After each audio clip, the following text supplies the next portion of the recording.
មានញាតិញោមមួយចំនួនដែរផ្ញើសារមកសួររឿងតើសម្រាប់ខ្លួននៅវាមានបាបអត់សម្រាប់ខ្លួនទៅវាផុតទុក្ខអត់ឬក៏ថាគាត់មានអារម្មណ៍មិនចង់រស់អានឹងវាចូលក្នុងវិបត្តិផ្លូវចិត្តណាគាត់សំរឿងទុក្ខសោកក្នុងចិត្តឬក៏រឿងដដែលវាកើតឡើងធ្វើឲ្យគាត់ធុញទ្រាន់អស់កម្លាំងលែងចង់រស់ទៀតឬក៏គាត់ជួបបញ្ហាធ្ងន់ធ្ងរអីចឹងទៅប៉ុន្តែអានឹងវាកើតឡើងវាមិនមែនកើតអញ្ចឹងភ្លាមវាសំបន្តិចម្ដងគិតច្រើនតូចចិត្តអន់ចិត្តភ័យព្រួយបារម្ភខ្លាចឬក៏ជំងឺឈឺស្កាត់នឹងវាធ្វើឲ្យគាត់នឹងអស់កម្លាំងលែងចង់រស់ទៅទៀតណាសួរថាសម្រាប់ខ្លួននឹងបាបអត់វាចេះវាមានពីររឿងមួយបើឧទាហរណ៍ថាជួយសង្គ្រោះម្ដាយជួយសង្គ្រោះអ្នកមានគុណហ៊ានបរិច្ចាគជីវិតឧបមាថាគេត្រូវការថ្លើមគេត្រូវការប្រមាថគេត្រូវការអីចឹងថាយកចោះធ្វើម៉េចឲ្យតែពុកធ្វើឲ្យតែម៉ែខ្ញុំរស់អាហ្នឹងជាបនវិញការលះបង់អញ្ចឹងណា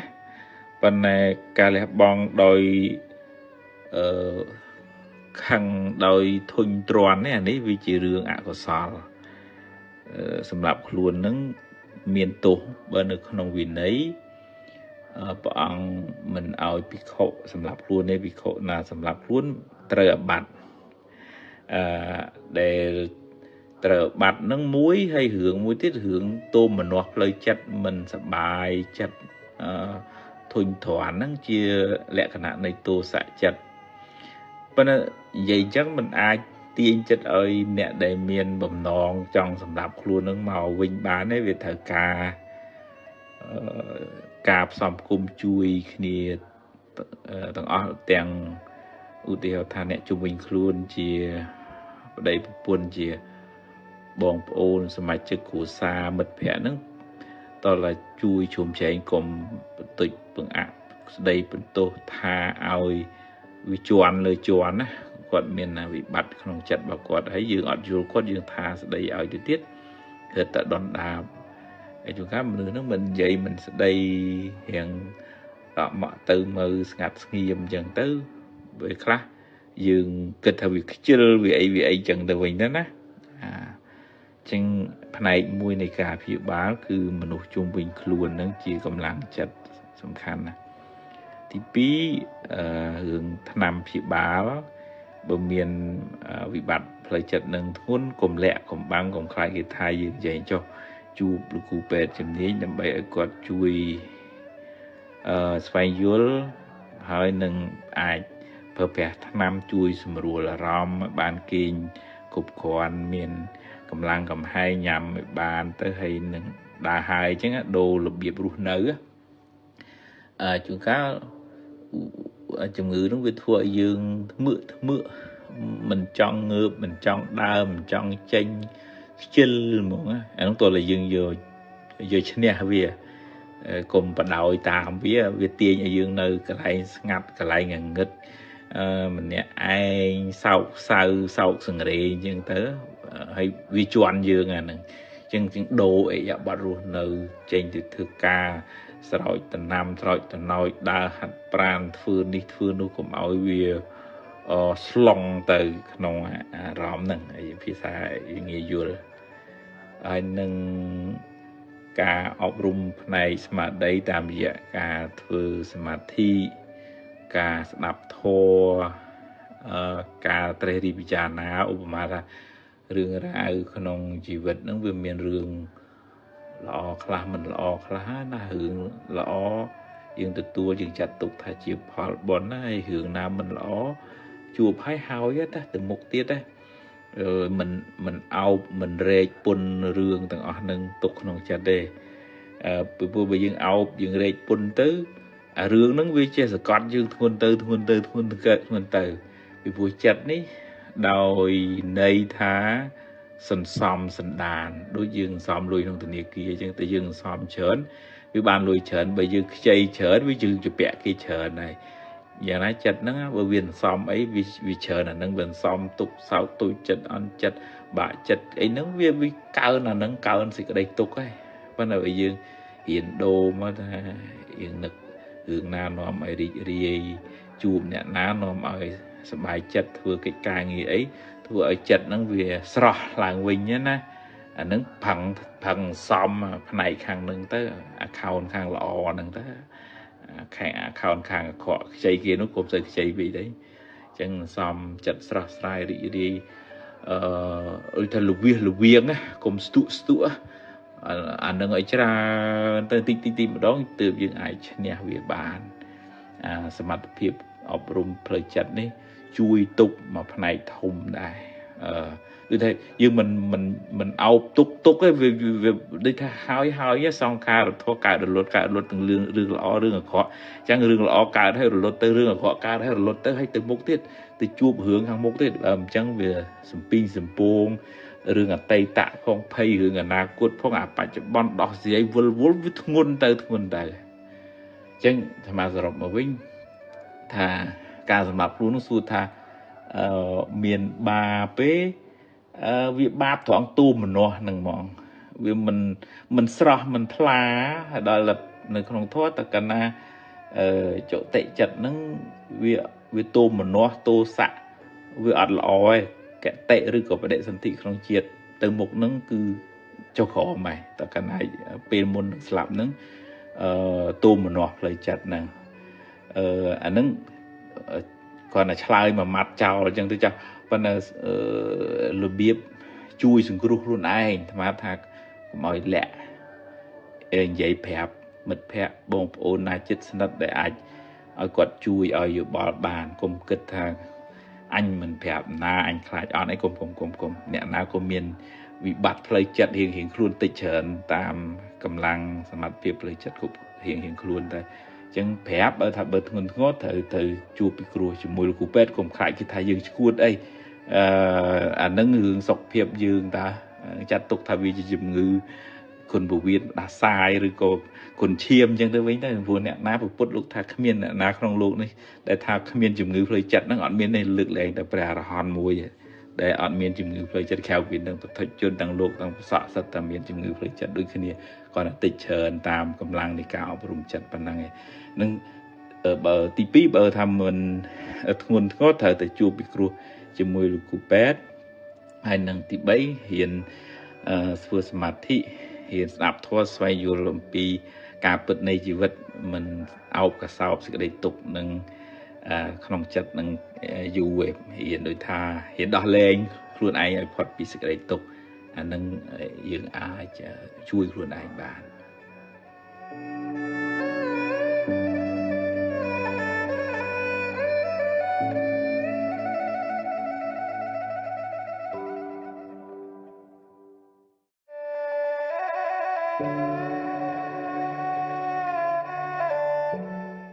នោះយើងដល់ពេលចាស់ទៅ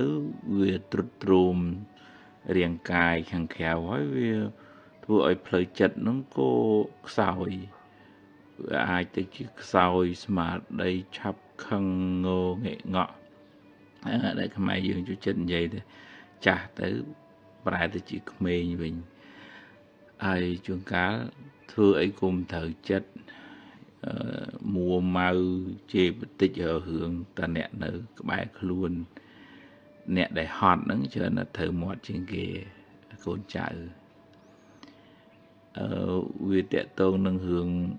ការសំឧបនិស្ស័យផ្លូវចិត្តរបស់គាត់ពីក្មេងមកបើគាត់ចូលចិត្តមួម៉ៅក្តៅក្រហាយខឹងក្រេវក្រោធច្រើនកាចអានឹងដល់ពេលចាស់ទៅអកុសលនោះវាគ្របសង្កត់ជីវិតគាត់បានពីព្រោះកាលពីនៅក្មេងយើងមានកម្លាំងមានស្មារតីទប់ទល់គ្របបានថាដល់ពេលចាស់ទៅវាបើកឱកាសឲ្យអកុសលនឹងសោយរាជនៅក្នុងចិត្តនឹងហ្មងអញ្ចឹងបានគាត់ចេញមក ចេញយៈចេញមៀធ្វើអីគូមិនត្រូវមួម៉ៅក្តៅក្រហាយចឹងទៅហើយវាអាចប៉ះពាល់ដល់សតិអារម្មណ៍របស់កូនចៅដែលនៅមើលថែជាប្រចាំហ្នឹងបើកូននឹងមិនបានស្វែងយល់អំពីចិត្តសាស្ត្ររបស់មនុស្សចាស់ទេឆ្លោះគ្នាខឹងមួម៉ៅក្តៅក្រហាយកើតបាបកើតបន់ជាមួយគ្នាដែរបើឧទាហរណ៍ថាកូននឹងគាត់បានស្វែងយល់អំពីដំណើរនៃផ្លូវចិត្តរបស់មនុស្សចាស់ហ្នឹងក៏លែងប្រកាន់ដែរកូនខ្លះក្នុងគណៈធម្មភាពធ្លាប់ជួបពីមុនគាត់អត់ដឹងគាត់មួម៉ៅកើតទាំងជំងឺផ្លូវចិត្តកូននឹងទៅទៀតដោយសារវាក្រំគ្រារាល់ថ្ងៃគាត់ជេរគាត់ស្ដីគាត់ហើរឿងរាល់ថ្ងៃទៅវាប្រេះស្រាំផ្លូវចិត្តរបស់កូនហ្នឹងមួយចំណុចដែរអាចជួយម្ដាយឬក៏លោកឪពុកជាមនុស្សចាស់បានឧទាហរណ៍ថាគាត់ស្ដាប់ធម៌គាត់ធ្វើសមាធិគាត់មានការងារជាបុណ្យកុសលជាមួយនឹងមិត្តភ័ក្តិនៅវ័យគាត់ហ្នឹងគាត់ធ្វើទៅវាសប្បាយចិត្តដែរដល់សប្បាយចិត្តវាធ្វើឲ្យបាត់អាភាពមួម៉ៅក្តៅក្រហាយនឹងវាជំនួសដោយការដើរបន់ដើរទៀនសមាធិទេចិត្តវាត្រជាក់វាស្ងប់វាអត់មានអារម្មណ៍នាំឲ្យគាត់មួម៉ៅទេប៉ុន្តែបើឧទាហរណ៍ថាគាត់នៅម្នាក់ឯងឯកាអត់មានអ្នកប្រស្រ័យតាក់ទងធ្វើបន់ធ្វើទៀនអីអានឹងអាចគ្រោះថ្នាក់ដោយសារវាអត់មានអីជំនួសអាភាពមួម៉ៅហ្នឹងវាក្របវាចូលមករហូតចឹងទៅអញ្ចឹងបើជាពុកម្ដាយក៏គួរមានឱកាសបំពេញបុណ្យកុសលចម្រើនសតិស្មារតីស្ដាប់ធម៌ធ្វើសមាធិកុំដូចថាគិតតែពីមួម៉ៅក្តៅក្រហាយទាស់នឹងរឿងខាងក្រៅនឹងកូននឹងចៅយូរកាកូននៅក្បែរហ្នឹងត្រូវជាងគេឲ្យកូននៅឆ្ងាយគេអត់សូវនៅក្បែរគេអត់សូវខុសហើយគេមកម្ដងត្រូវយ៉ាងតែអានឹងតើយើងញាតិញោមហ៊ានដែរមិនអាចថាអញម៉ែអញធ្វើអីក៏បានទៅវាក្តៅទាំងអស់គ្នាក្តៅទាំងយើងជាម្ដាយក្តៅទាំងកូននៅក្បែរហ្នឹងហើយកូនចៅក៏យល់ដែរមនុស្សចាស់ហ្នឹងតែពេលគាត់មានវ័យចំណាស់ទៅគឺផ្លូវចិត្តហ្នឹងរៀងភិកច្រើនភ្លេចភ្លាំងដុនដាបមួម៉ៅជាទូទៅភិកច្រើនបើអ្នកខ្លះដែលបានអប់រំចិត្តល្អពីក្មេងទៅមិនសូវជាធ្ងន់ធ្ងរខ្លាំងពេកទេខ្ញុំកណាត់ថាភាពលើកពីជីតារបស់ខ្ញុំកណាហ្នឹងគាត់ធ្លាប់ជាអ្នកបួសអ្នករៀនអញ្ចឹងគាត់ចាស់ទៅគាត់ធម្មតាគាត់ធ្វើបុណ្យធ្វើទានដើរធ្វើសាលាធ្វើផ្លូវធ្វើអីការងារបន់របស់គាត់ទៅវាមិនសូវមានរឿងនាំឲ្យក្តៅក្រហាយទេអាហ្នឹងបើយើងមិនចេះដូរអារម្មណ៍នាំឲ្យកើតចិត្តបន់ទេវាក្តៅក្រហាយអញ្ចឹងតើទាំងអ្នកម្ដាយលោកឪពុកក៏រៀនធម៌ទាំងកូននោះក៏ស្វែងយល់ពីចិត្តសាស្ត្ររបស់មនុស្សចាស់ទើបវាអត់សូវមានបាបទាំងផ្នែកម្ដាយ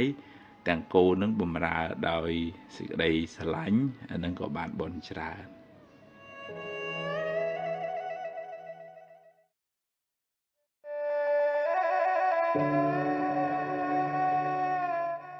ភាពមានបានហឺហាអស្ចារ្យរបស់យើងនឹងអាចជាទីតាំងនៃការចំណែននិន្ទាអ្នកដតីងាយវាព្រោះមនុស្សគ្រប់គ្នាគេមិនចេះតែសប្បាយចិត្តនឹងសេចក្តីសុខនិងភាពមានបានរបស់យើងគ្រប់គ្នាទេវាមានអ្នកខ្លះគេមិនពេញចិត្ត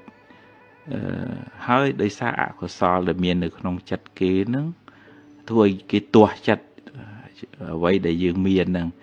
ហើយដែលយើងបង្ហាញបង្អួតបង្អហ្នឹងក៏ដោយចិត្តលោភៈមានះនៅក្នុងខ្លួនចង់ឲ្យគេដឹងចង់ឲ្យគេស្គាល់អញ្ចឹងទៅក្នុងន័យជាសាមញ្ញជនតែហ្នឹងគេមានគេបង្ហាញអញ្ចឹងហើយប៉ុន្តែនៅក្នុងន័យធម៌របស់ទាំងអស់ហ្នឹងកាមគុណទាំងអស់ហ្នឹងលោកប្រៀបធៀប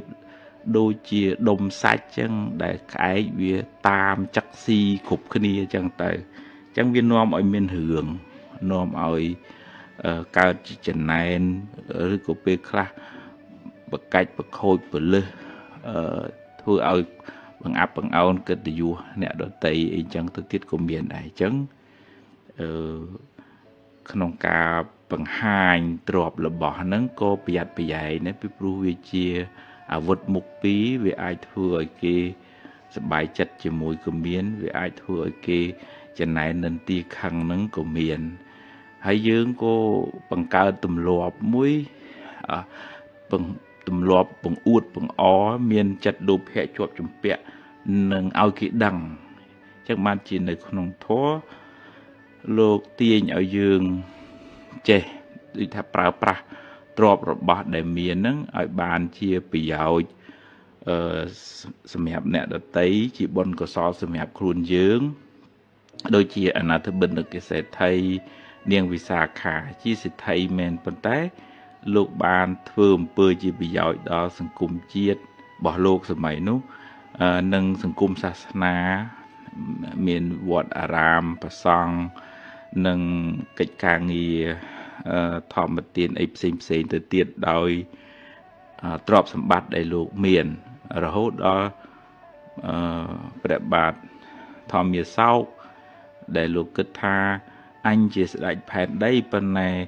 ធ្វើទានចាញ់អនាថបិណ្ឌកសេដ្ឋីឯងអញ្ចឹងបងប្អូនញាតិញោមទាំងអស់គ្នាគួរពិចារណាដែរថាគុណតម្លៃរបស់យើងវានៅខាងក្នុងខ្លួនសេចក្តីសុខសេចក្តីទុក្ខនឹងវានៅក្នុងចិត្តរបស់យើងវាធម្មតាវាត្រូវអាស្រ័យនឹងទ្រព្យសម្បត្តិនឹងកិត្តិយសគេឈ្មោះនឹងប៉ុន្តែมันអាចពឹងសេចក្តីសុខរបស់យើងនឹងពឹងទៅលើរបស់ទាំងអស់នឹងទាំងស្រុងបានទេហើយបើនៅក្នុងធម៌លោកចាត់ទុកទាំងអស់អារម្មណ៍ទាំងអស់ហ្នឹងជាអារម្មណ៍របស់កាមគុណហ្នឹងមិនមែនសម្រាប់តែរឿងស្រីប្រុសទាំងរឿងទាំងអស់អ្វីដែលវាឆ្លងកាត់មកតាមភ្នែកតិចជំនដាតកាយចិត្តហើយវាជាទីតាំងនៃការជាប់ជំពាក់ហ្នឹងលោកហៅថាជាកាមគុណហើយធ្វើឲ្យយើងវិវក់វល់ជាប់ជំពាក់ចង់ថាបានហើយគេក៏ចង់បានយើងក៏ចង់បានហើយជាហេតុនាំឲ្យមានចំនួនគ្នានៅក្នុងសង្គមបណ្ណាំងប្រជែងគ្នានឹងឯងអញ្ចឹងតើយើងប្រើដោយប្រុងប្រយ័ត្នទទួលយកដោយសតិស្មារតីកុំគ្រាន់តែចង់បង្អួតបង្អល់បង្ហាញហើយធ្វើឲ្យយើងវិវក់ជាប់ជំពាក់នឹងការសរសើរ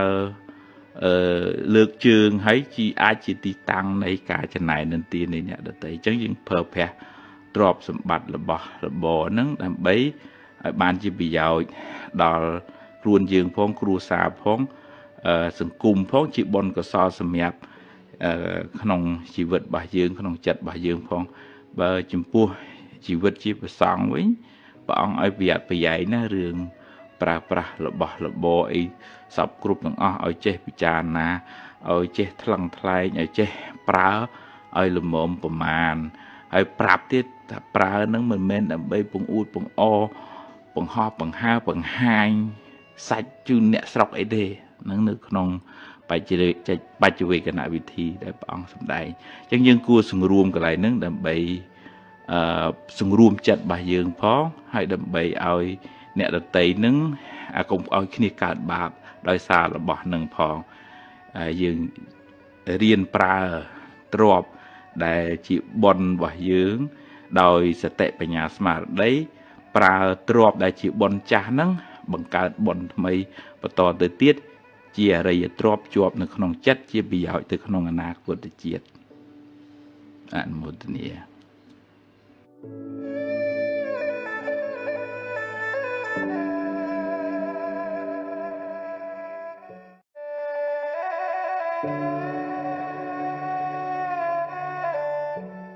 បើនិយាយពីសេចក្តីទុក្ខផ្លូវចិត្តវិញជាពុទ្ធជននឹងអ្នកណាក៏មានដែរគាត់ណាតិចច្រើនតាមកម្រិតនៃបញ្ញាស្មារតី យល់ដឹងអំពីដំណើរនៃជីវិតហ្នឹងបើបុគ្គលនឹង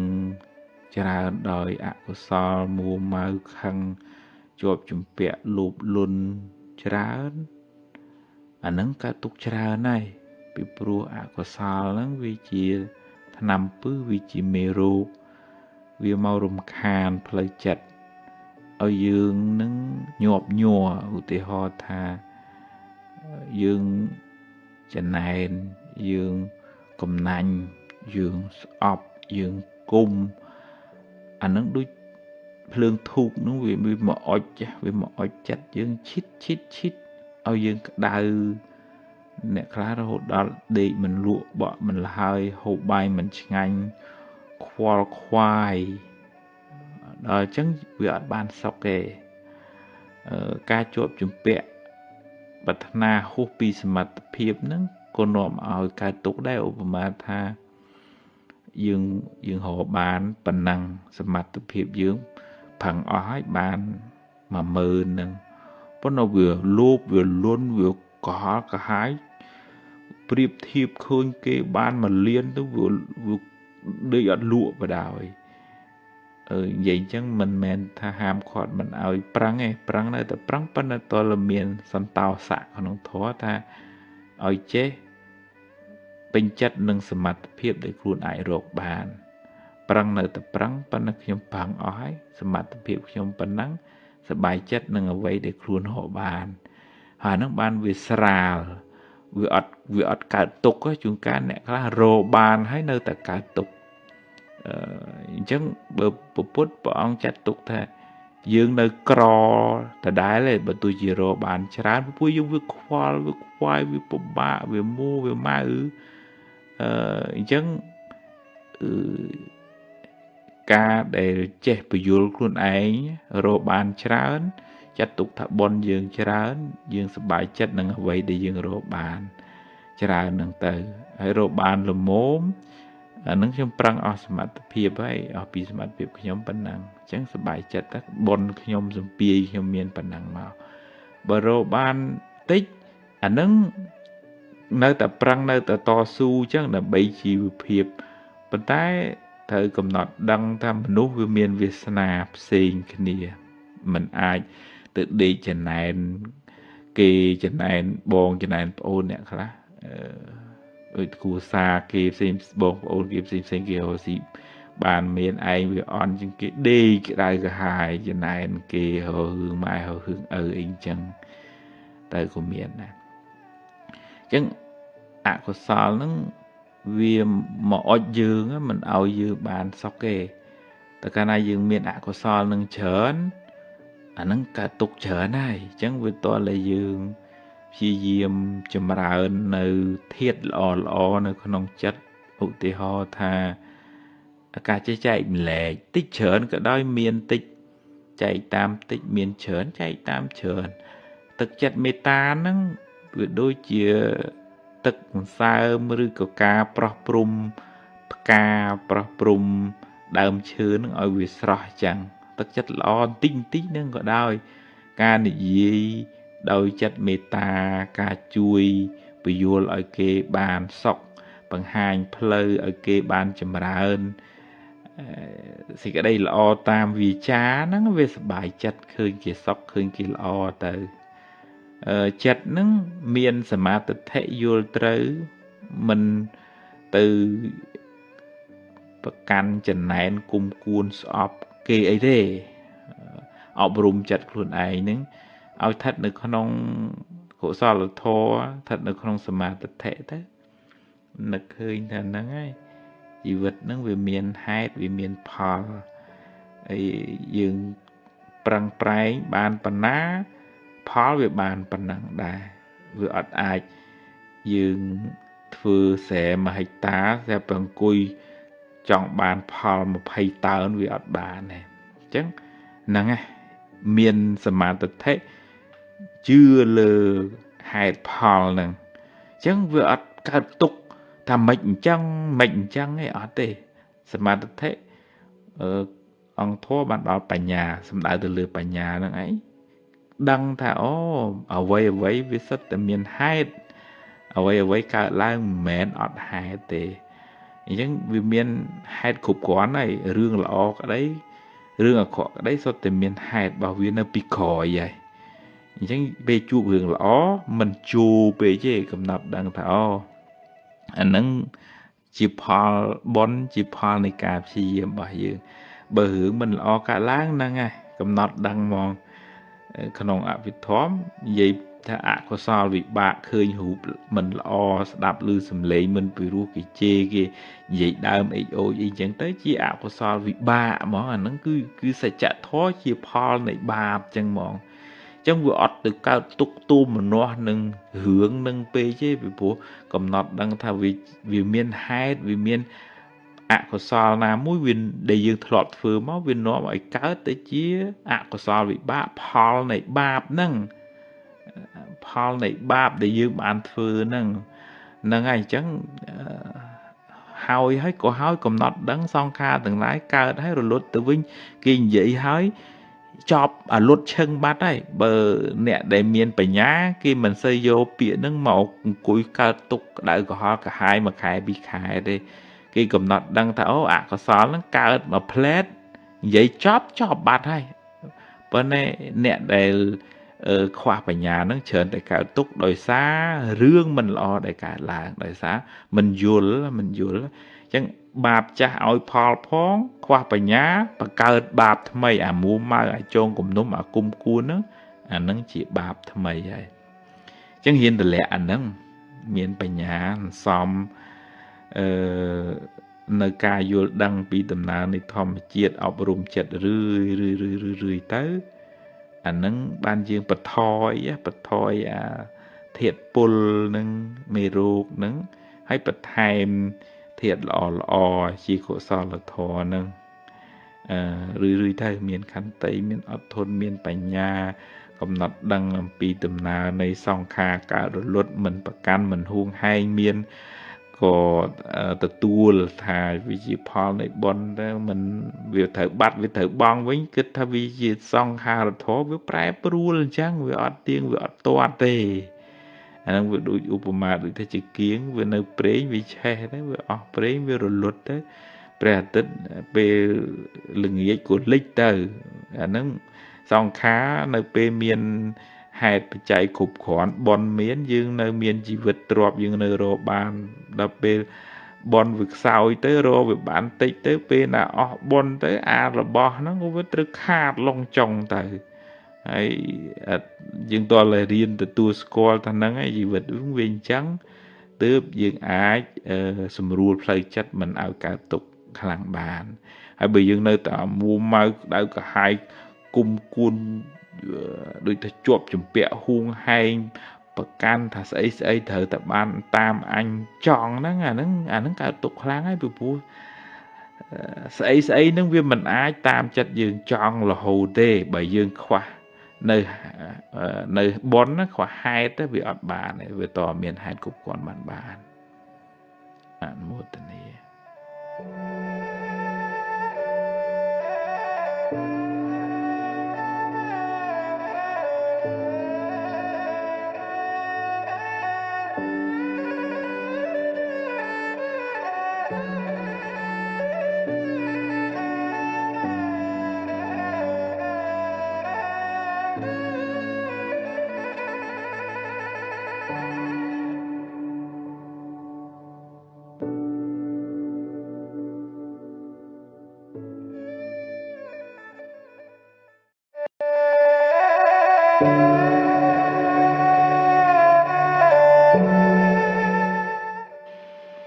មានញាតិញោមខ្លះទៅថាគាត់ខ្វល់ខ្វាយព្រួយបារម្ភពីអ្នកដទៃហួសហេតុពេកគាត់ភ្លេចស្រឡាញ់ភ្លេចយកចិត្តទុកដាក់ថែអាសាខ្លួនឯងទៅជាដេកមិនលក់មួម៉ៅខ្វល់ខ្វាយខ្លួនឯងនេះសពប់សពូនក្រៀមក្រំ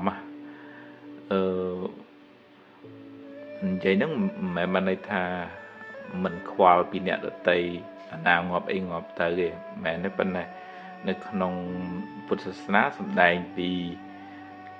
សេចក្តីស្រឡាញ់មេត្តាភាវនាហ្នឹងគឺដំបូងឡើយផ្ដើមចេញពីស្រឡាញ់ខ្លួនឯងធ្វើឲ្យខ្លួនឯងនឹងរឹងប៉ឹងស្រស់ស្រាយធ្វើឲ្យ